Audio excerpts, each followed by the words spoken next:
फिर से आप लोगों के सामने आ गया हूँ ये कहानी के साथ। आज जिस कहानी को सुनाने जा रहा हूँ इसमें बड़ी ही दर्द है। पूरा कहानी जब आप सुनेंगे आप खुद सोचने पर मजबूर हो जाओगे। जैसे कि किसी भी जगह में कोई भी सभा हो जहाँ पर भीड़ इकट्ठा हो, तो वहाँ पे कुछ ना कुछ घटना हो ही जाता है, कुछ ना कुछ हादसा हो ही जाता है। चाहे कितने भी कोशिश कर ले, लेकिन ऐसा देखा गया है कि जहाँ पर भी भीड़ इकट्ठा होता है, कुछ दुर्घटनाएँ ज़रूर होती हैं। ऐसी एक दुर्घटना हुई थी सन 2013 में, जो महाकुंभ का मेला लगा था, कुंभ का मेला लगा था उस टाइम 2013 में, जो उस टाइम इलाहाबाद हुआ करता था। अब इलाहाबाद में जो कुंभ का मेला लगा हुआ था, जैसे मेले में जाते स्नान करने, गंगा स्नान करने जाते, पाप धुलने जाते कहा जाए तो बहुत सारे परिवार, बहुत सारे लोग जाते हैं। 2013 में एक परिवार जो गुजरात से आया हुआ था, गुजरात से एक परिवार अपने 2 बच्चों के साथ माता-पिता आए हुए थे। एक लड़का है, एक लड़की है और माता-पिता है। स्नान करने आया, वहीं पे इलाहाबाद में रह रहा था, जो तंबू वगैरह मिलता है वहाँ पे झोपड़ी बनाकर रह रहा था, तंबू में रह रहा था। ऐसे ही सारे लोग रहता है। तो स्नान करता और कुछ दिनों का प्रोग्राम था उन लोगों का। तो एक दिन जो होता है, जो सुबह के वक़्त स्नान करने के लिए वो लोग स्नान किया, सुबह-सुबह उठा, फिर उसके बाद उन लोग यहाँ-वहाँ टहल रहे थे। तो उनमें से जो लड़की थी, नाम था उस लड़की का, सुनीता नाम होता है। सुनीता का उम्र उस टाइम 11 साल होता है। सुनीता अपने माँ-बाप को कहती है, जो माँ बहुत सुबह उठी हूँ और मुझे अभी नींद आ रही है, मुझे चला नहीं जा रहा है। अब मैं जब तंबू में ले चलो, मैं वहाँ जाकर सो जाऊँगी, मैं आराम करूँगी। तो माँ-बाप कहते हैं, और भाई भी, जो उसका जो भाई है, उसका नाम था विवेक। भाई कहता है, माँ इसीलिए मैं कह रहा था, जो इसे लेकर मत आओ, इसे लेकर मत चलो, देखो ना जिद कर रही है, अभी घूमने नहीं देना चाहता। भाई घूमना चाहता था, लेकिन बहन को घूमना नहीं था। वो बार बार कह रही थी, जो मुझे नहीं घूमना है, मुझे सोना है, मेरे पैर में दर्द हो रहा है। इन दोनों का माता पिता का नाम होता है, माँ का नाम होता है शारदा और पिता का नाम होता है गंगाराम। गंगाराम भी अपने बेटी को समझाता है, माँ शारदा भी समझाती है, जो बेटा चलो कुछ देर घूम लेते हैं, तुम्हारा भैया भी जिद कर रहा है इधर उधर घूमने का, तो थोड़ी देर में हम लोग घूम कर तंबू में चले जाएंगे। यूं ही चला जा रहा था, इधर उधर घूम रहा था।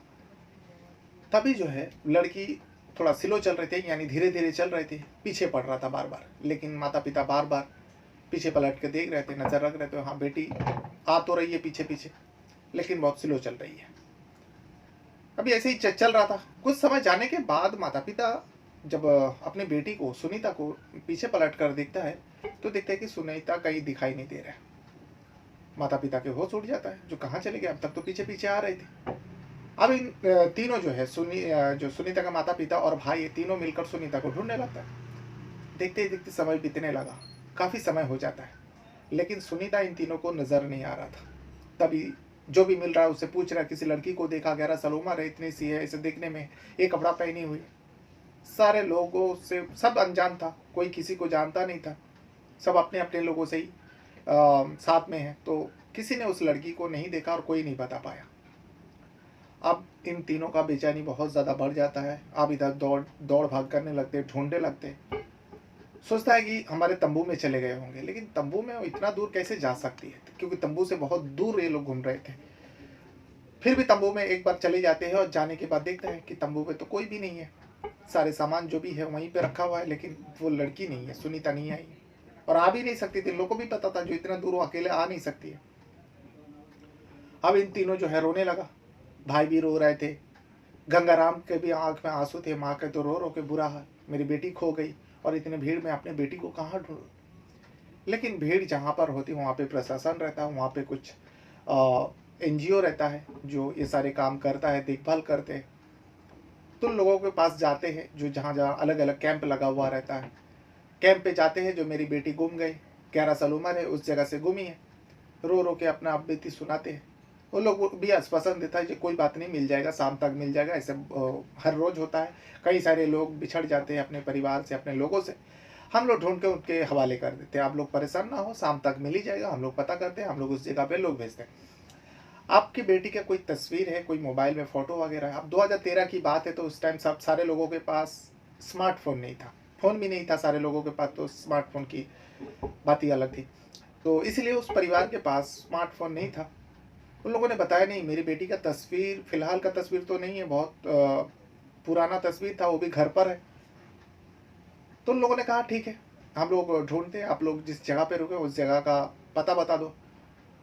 तो उस कैंप के लोग उस तंबू पे जाते हैं, जाने के बाद दिखता है कि उस तंबू में रुका है, उन लोगों को आश्वासन देता है, आप लोग रोइए मत, आपकी बेटी मिल जाएगी, हम लोग ढूँढते हैं। अब उस बेटी को ढूँढा जाता है। जो भी कैंप लगा होता है, कैंप के कर्मचारियों को, कैंप के लोगों को अब काम पे लगा देते हैं। जो एक 11 साल की लड़की है, नाम है सुनीता, ऐसे ऐसे कलर के कपड़े पहने हुए हैं, और उसे पता लगाओ कहाँ जा सकती है। सारे लोग ढूंढते हैं, थके हारे, आखिरकार शाम हो जाती है। कई सारे लोग मिलते हैं, कई सारे बच्चे मिलते हैं, कई सारे बूढ़े मिलते हैं, सब अपने अपने परिवार से मिलवा देते हैं। लेकिन ये लड़की को, उस कैंप वाले को भी नहीं मिला था। लड़की आखिर अचानक गए कहाँ। अरे जब कैंप वाले को नहीं मिलता, शाम हो जाती है, माँ बाप को समझाया जाता है, लेकिन माँ बाप कैसे समझ सकते थे। तीनों रो रहे थे। दूसरा दिन सुबह होता है, उसी शाम को उन लोग का ट्रेन का टिकट था, गुजरात से आया हुआ था, शाम को लौटना था। जिस सुबह सुनीता गायब हुई, उसी शाम के उन लोग का टिकट था रिटर्न गुजरात लौटने का। लेकिन बेटी गुम गई, बेटी को छोड़ के कैसे जा सकता था, इसीलिए कैंसिल हो जाता है। दूसरा ही दिन सुबह जो इलाहाबाद में, उस इलाका में जो पुलिस स्टेशन है, वहाँ पर जाते हैं और अपनी बेटी का गुमशुदगी मिसिंग कंप्लेंट दर्ज कराता है। ऐसे जब कुंभ का मेला लगता है तो पुलिस स्टेशन में बहुत ज़्यादा काम रहता है, हर किसी का शिकायत जाता है। तो इसीलिए पुलिस वाले को भी ये शिकायत दी जाती है, पुलिस वाले भी गुमशुदगी का मिसिंग कंप्लेंट दर्ज करता है, पुलिस वाले भी कुछ सबूत वगैरह मांगता है, जो कुछ फोटो वगैरह है तो बताओ ऐसे कैसे ढूंढ लेंगे। तो वो उन लोगों को भी वही बताता है, जो फोटो तो नहीं है फिलहाल का, लेकिन हमारे बेटी का बचपन का तस्वीर है जो घर पर रखा है। घर कहाँ है? गुजरात में है। पुलिस वाले सलाह देता है, एक काम करो, आप लोग फिलहाल गुजरात चले जाओ, आप लोग का वहाँ से जाके हम लोग यहाँ पता करते हैं, मिसिंग कंप्लेंट ले लिया है और हम लोग पता करते हैं, जैसे ही कुछ खबर मिलता है आप लोगों को खबर देंगे, और हो सके तो आपकी लड़की का जो भी तस्वीर वगैरह, जो भी कुछ डॉक्यूमेंट्स हो तो हम लोग को ला के दो, तो ढूंढने में आसानी रहेगा। समझा बुझा के दे देते हैं। 2 दिन हो जाता है। आखिरकार ये तीनों, जो सुनीता के माता पिता और भाई है, अपनी बेटी को उस, अब उनमें तो मिलने का कोई उम्मीद ही नहीं था। दिन बीता, 2 दिन हो गया, इन लोग गुजरात आते हैं। गुजरात आने के बाद अब रिश्तेदारों को भी पता चलता है, जो सुनीता जो कुंभ के मेले में गई थी अपने बच्चों के साथ, वहाँ का उसके उसके बच्ची कहाँ गायब हो गई, कोई ढूंढ नहीं पाया, गुम गई वो। ऐसे ही रिकॉर्ड है, कुंभ के मेले में जो बिछड़ते वो कभी मिलते नहीं। वो पहले के ज़माने में होता था, अभी का तो दौड़ अलग है। तो सारे परिवार को पता चला, यानी रिश्तेदारों को भी पता चला। धीरे धीरे दिन बीता। फिर सुनीता का जो पिता है गंगाराम, वो जो भी सुनीता का डॉक्यूमेंट्स बना हुआ था, वो सारे डॉक्यूमेंट्स फोटोज लाके इलाहाबाद पुलिस स्टेशन में देता है, जो यही मेरा बेटी का पहचान है, यही मेरा बेटी का तस्वीर है। तस्वीर बहुत बचपना का था, ऐसे ही वो छोटी थी, 11 साल की थी, लेकिन बहुत पुराना फ़ोटो था। पुलिस वाले फ़ोटो देखता है और सोचता है इस फ़ोटो से हम लोग कैसे पता करेंगे। लेकिन पिता का जो दर्द है, इसीलिए पिता के सामने कुछ बताता नहीं, रख लेते और कहते हैं ठीक है आप जाइए, हम लोग ढूंढते हैं, जैसे ही कुछ पता चलेगा, जैसे ही आपकी लड़की मिल जाएंगे, आपको बुला लिया जाएगा। गंगाराम वो सारे डॉक्यूमेंट्स फोटोज वगैरह देकर वो गांव वापस आ जाता है, गुजरात चले जाते हैं। लेकिन वहाँ पे पुलिस सोचता है इसके ज़रिए तो ढूंढना मुश्किल है, नामुमकिन है, और इतना दिन हो गया, अब तो पता नहीं वो लड़की कहाँ है। पुलिस भी आप थके हारे बैठ जाते हैं। यहाँ पे भी जो माता पिता है गुजरात आ जाता है, और धीरे धीरे दिन बीता, समय बीता, साल बीता। इन लोग भी सोच लिया आप मेरी बेटी कभी नहीं मिलेगी। अब कब नहीं मिलेगी ये मान लिया, जो गंगा माँ ने मेरी बेटी को खा गई। गंगा माँ ने, अब गंगा माँ के ऊपर दोष देने लगे, न जाने हमने कौन सा पाप किया जो हमारी फूल सी बच्ची को छीन लिया गंगा माँ ने। यही शिकायत रहती। साल बीता, धीरे धीरे समय बीता, लेकिन उस लड़की के साथ आखिर क्या हुआ था, लड़की कहाँ थी। यूं करते करते 2025 आ जाती है। बेटा जो विवेक था, जो सुनीता का भाई, वो भी जवान हो चुका था। विवेक जो है अब काम काज करने लगे थे। गंगाराम भी उम्र हो चुका, 12 साल का अंतर है, बहुत कुछ बदल गया। तो 2025 में सुनीता के जो माँ है शारदा, उनके मन में ये ख्याल आता है, उनके दिल में ये ख्याल आता है, वो अपने पति से इजहार करती है, जो मैं इस बार महाकुंभ के मेले में जाऊंगी। गंगाराम कहता है तुम अपनी बेटी खो चुकी है उसी कुंभ के मेले में जाकर, तुम फिर से उस कुंभ में जाना चाहती हो?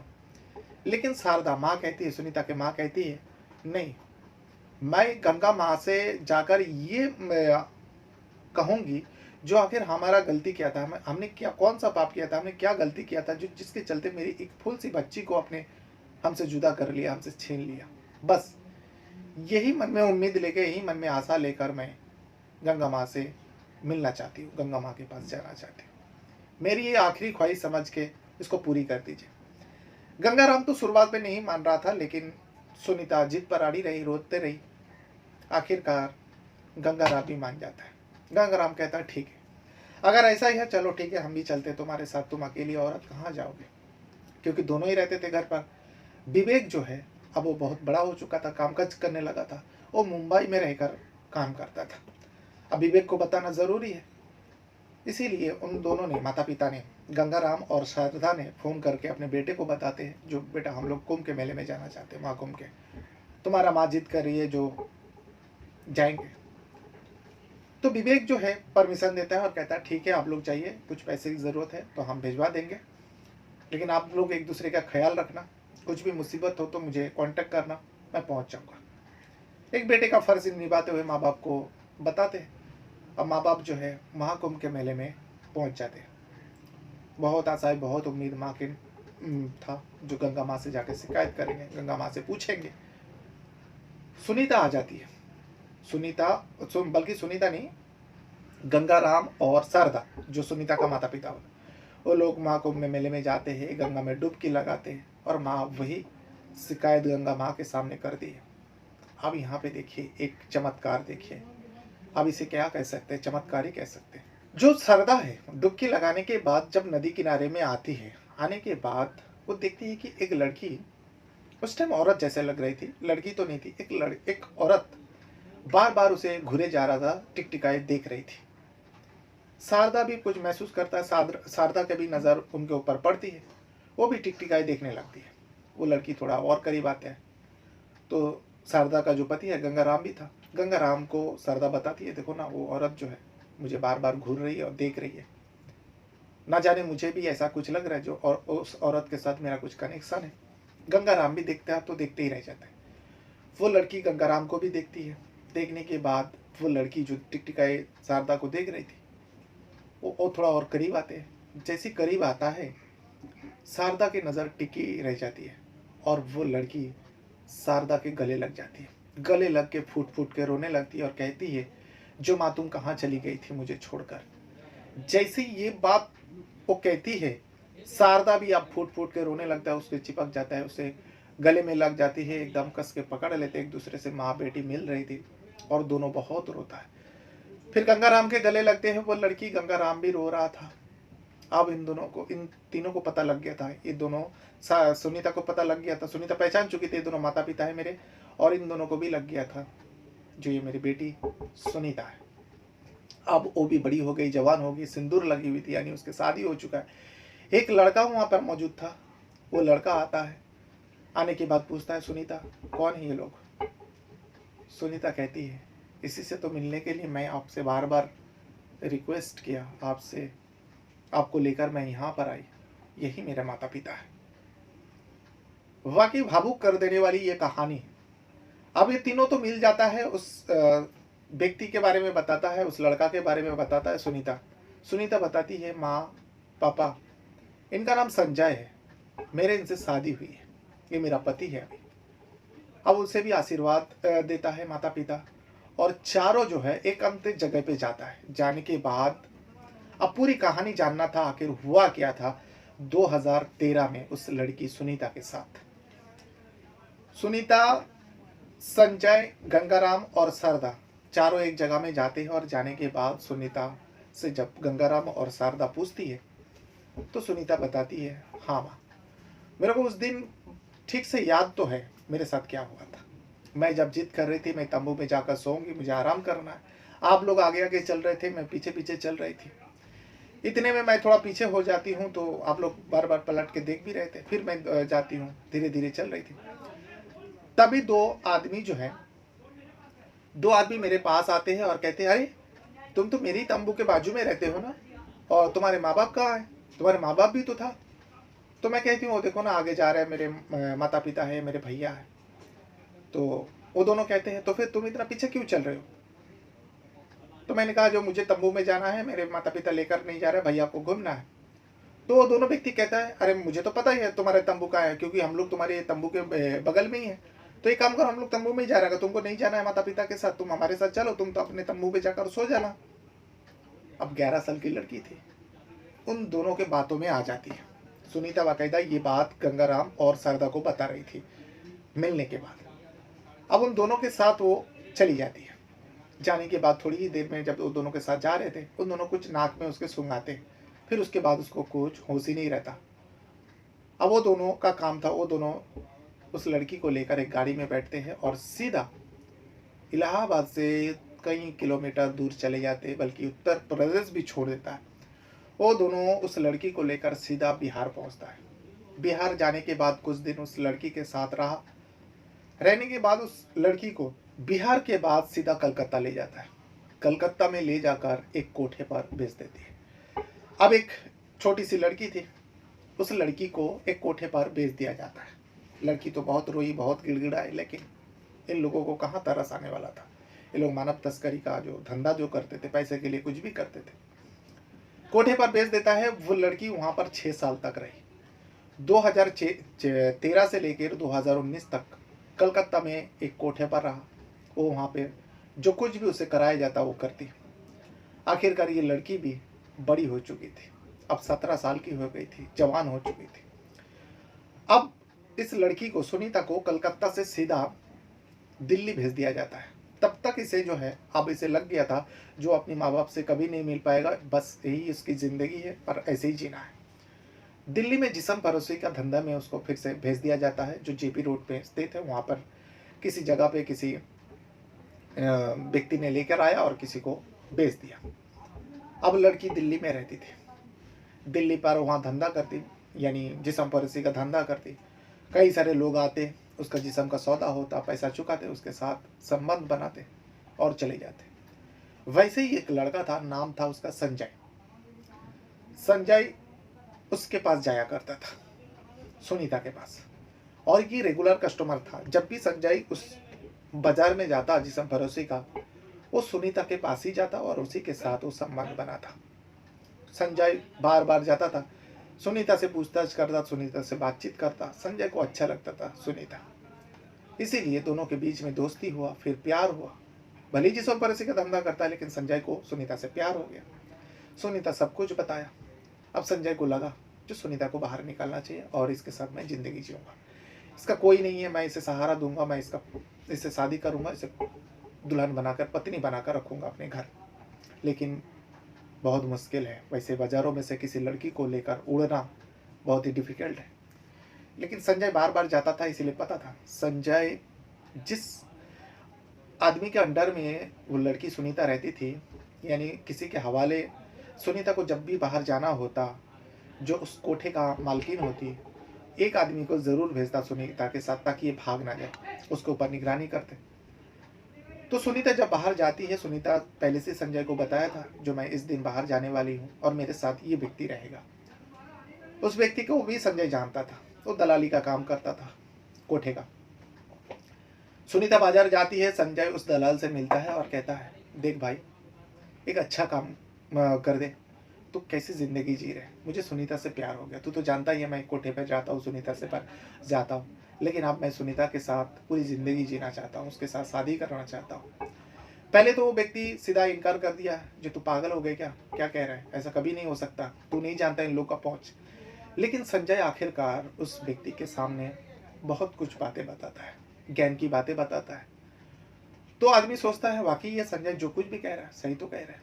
फिर कहता है, देख, मैं ऐसे तो मेरे हवाले ये भेजा, अगर मैं इसे उसके मालकिन के पास नहीं लेकर गया तो मेरे लिए मुसीबत हो जाएगा, मैं तो यहाँ नहीं रह सकता, तो इसके लिए मुझे, मेरा ये रोजी रोटी है, मुझे इसके लिए कुछ कीमत चाहिए। वो 5 लाख रुपए संजय से मांगता है, लेकिन संजय के पास 5 लाख रुपए कहाँ से आएगा। संजय कामकाज करने वाला था, तो संजय ने कहा, देखो भाई, मेरे पास 5 लाख रुपए तो नहीं है, मेरे पास कैश में फ़िलहाल 1 लाख रुपए है, वो भी मेरे कमरे में है, और मैं इधर उधर से अगर जुगाड़ भी लगाऊँ तो 1 लाख और जुगाड़ कर सकता हूँ। तो कैसे भी करके मेरे पास 2 लाख रुपए तक हो सकता है। उसे विनती करता है और वो विनती मान जाता है। आखिरकार वो मानता है, कहता है ठीक है, अगर ऐसा ही है तो तू मुझे 2 लाख रुपए दे देना और ये लड़की को तू लेकर जाना। उस दिन तय होता है, फिर उसके बाद 2 लाख दिया जाता है। फिर किसी काम के बहाने में जब सुनीता जाती है, वही व्यक्ति साथ में रहता है और संजय के हवाले कर देता है। उससे पहले पेमेंट हो चुका था, 2 लाख दे चुके थे उस दलाल को, और सुनीता को लेकर संजय चले जाते हैं। और संजय सुनीता को ले जाकर एक मंदिर में शादी कर लेता है और फिर एक कमरा किराया पर लेकर रहने लगता है। फिर 2025 का जब महाकुंभ लगते हैं, सुनीता की भी दिल में न जाने कहाँ से ये पैदा हुई। सुनीता कहने लगे संजय को, जो देखो उसके अतीत के बारे में सब कुछ पता था संजय को बताया, जो न जाने मेरा दिल ऐसा क्यों कर रहा है, महाकुंभ के मेले में जाना चाहिए और गंगा माँ से मैं भी ये शिकायत करूंगा, क्यों मेरे माँ बाप को छीन लिया मुझसे, क्यों बिछड़ा दिया। लेकिन सुनीता को सारे पता था, वो लोग गुजरात के हैं और आजकल का दौर में पॉसिबल किसी को भी ढूंढना, कहीं से भी ढूंढना। संजय ने बताया था, जो चलो एक काम करते हैं, तुम्हारे माता पिता के घर गांव जाते हैं, वहां जाकर मिलते हैं। लेकिन सुनीता ने इनकार करती थी। सुनीता कहती थी नहीं, इस हालत में तो मैं जा ही नहीं सकती। मेरी माँ बाप मुझे तो मरा हुआ मान चुके होंगे और इतने साल बीत जाने के बाद मैं इस अवस्था में जाऊंगी, लोग ताना मारेंगे, लोग जीने नहीं देंगे, तो मैं जाना नहीं चाहती। आजकल का दौर ऐसा भी है, जब कोई लड़की कई सालों तक घर से गायब रहे फिर अचानक वापस आ जाए तो आसपास के लोग ताना मारते ही। तो इस डर के वजह से सुनीता गांव नहीं गई थी। लेकिन कुंभ के मेले में जो सुनीता के दिल में जागी थी, वही सुनीता के माँ शारदा के दिल में भी गुजरात में रहकर जागी थी। तब दोनों फैसला करते हैं, दोनों कुंभ के मेले में आता है और देखिए लाखों करोड़ों को भीड़ में एक ही जगह में, एक ही गंगा घाट में माँ जब डुबकी लगाकर बाहर आती है तो देखती है कि सामने उसकी बेटी खड़ी है और बेटी का भी नज़र माँ के ऊपर पड़ती है। टिकाए लगा के देखती है। तब जब करीब आते हैं तब एहसास होता है, जो हाँ, ये मेरी माँ है और वो मेरी बेटी है। वाकई ये कहानी जब सोशल मीडिया में तैर रहे तो मैंने भी सुना, मैंने भी पढ़ा, आर्टिकल में पढ़ा, ये रियल सच्ची कहानी था।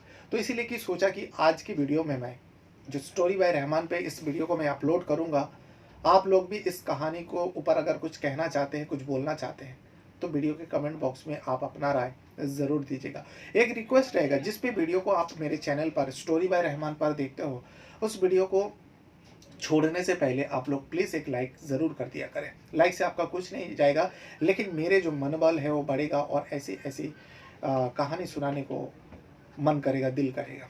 और चैनल पर पहली बार है तो चैनल को भी सब्सक्राइब कर दीजिएगा। इस वीडियो को यहाँ तक देखने के लिए आपका बहुत बहुत धन्यवाद करता हूँ। अपने साथ साथ अपना परिवार का भी बहुत ज़्यादा ख्याल रखिएगा। Thank you very much.